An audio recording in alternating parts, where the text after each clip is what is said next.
In this video, I want to tell you everything you need to know in order to be a terrific topics master. Starting with the fact that that role is a lot like the roles of Toastmaster of the Day and General Evaluator. All three serve as a congenial host for their portion of the meeting.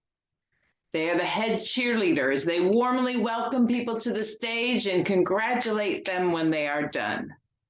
It is their goal that their portion of the meeting runs smooth as silk, smooth as glass, smooth as the lines on Madonna's face after she got all that Botox.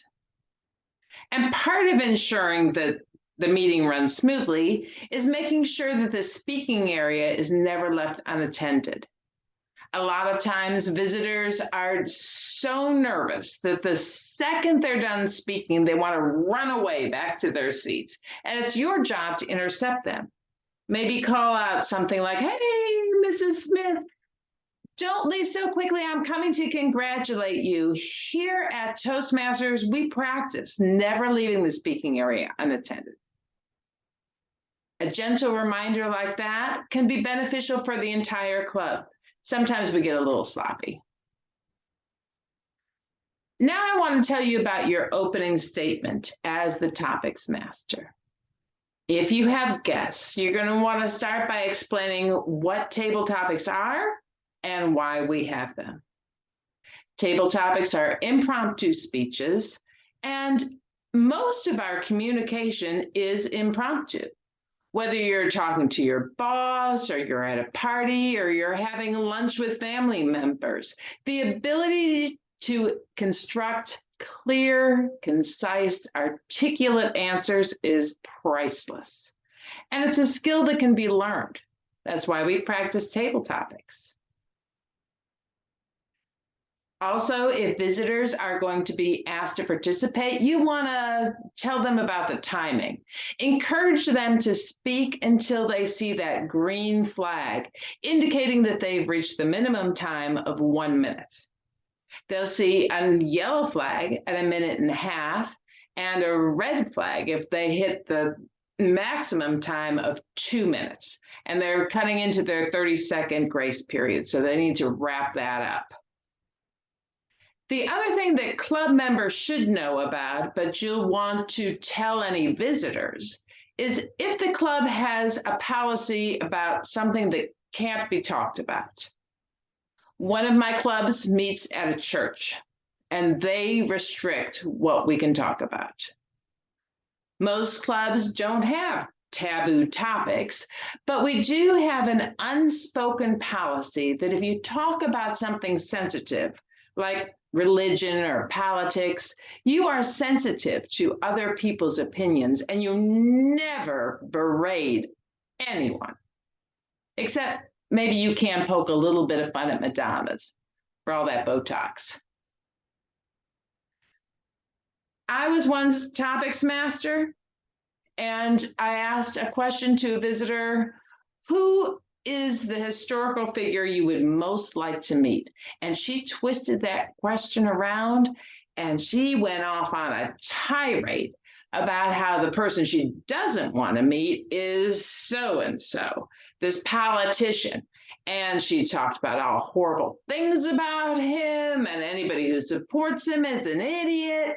And as table topics master, I knew that she had just insulted about half the people in the room, statistically speaking. It was very awkward for me, and we had other visitors. The whole thing could have been avoided if I had voiced our unspoken policy in my opening.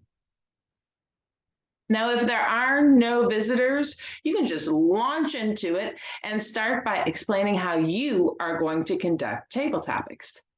Most topics masters ask a question. And if there's a theme for the meeting, you can do a Google search. Table topics questions about whatever.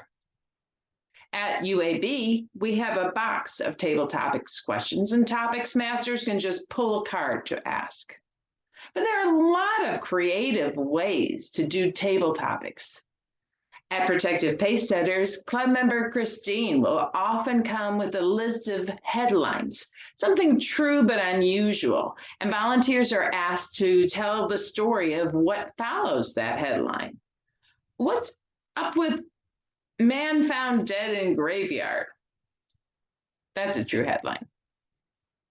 At UAB, club member Averneal sometimes does a debate-style table topic where volunteers come up two at a time and they are asked to argue for or against a certain subject. Sometimes it's serious, sometimes it's silly, like should we climb the stairs one at a time or should we bound up them 2 and 3 at a time? I was once at a Halloween open house where the Topicsmaster led us in a progressive story. She set the scene, introduced the characters, and got the action started. Volunteers spoke for 1 to 2 minutes, continuing the story, and the last volunteer was asked to tell us how the story ends. I sometimes come to table topics with a bag full of items, and volunteers are shown something and asked to explain, why does everyone need one of these? Why is this a must-have item? Give me a 1 to 2 minute commercial.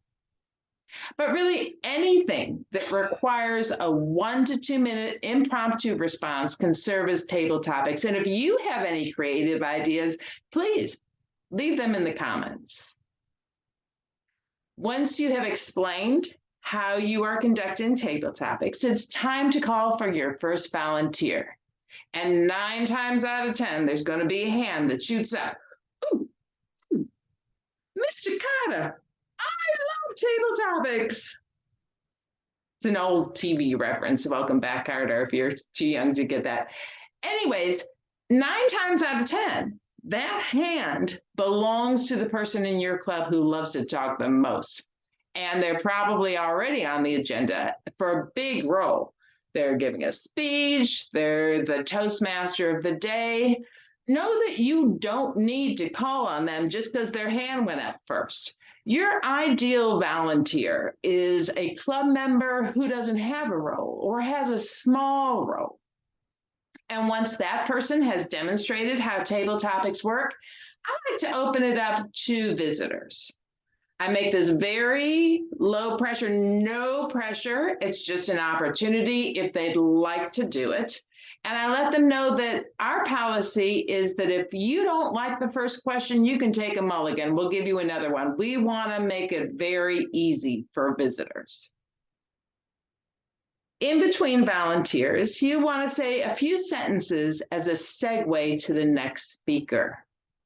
There's actually a project in levels 2 and 3, depending on what path you're on, that has to do with creating those good segues, listening, and having a segue that indicates that you heard and understood what the speaker said. An important aspect of table topics is going to be knowing when to wrap it up. You want to look at the agenda before you come to the meeting. But know that even though the agenda might show table topics is on for 15 minutes, if someone went long-winded at the beginning of the meeting, you might have to cut that back till 10 so that the meeting can end on time. Conversely, if a speaker dropped out, you might have enough time to run 2 rounds of table topics. So keep an eye on that. And when you do end table topics, you're going to want to say a few words, thanking everyone for their time, and then you're going to return control of the meeting to the Toastmaster of the day. One more suggestion I have for serving as Topicsmaster or any role that you are doing for the first time is sign up to do it at back-to-back meetings. Doing it twice can really help solidify the role. Some clubs recommend 3 times. Now, know that every club is a little bit different. So if you have any questions, ask your Vice President of Education or any of your board members. And if you're watching this video and you think I've left something important out, please put it in the comments. I hope that I have given you all the tools that you need to be a terrific topics master. And if you've never done it before, try it. You like it.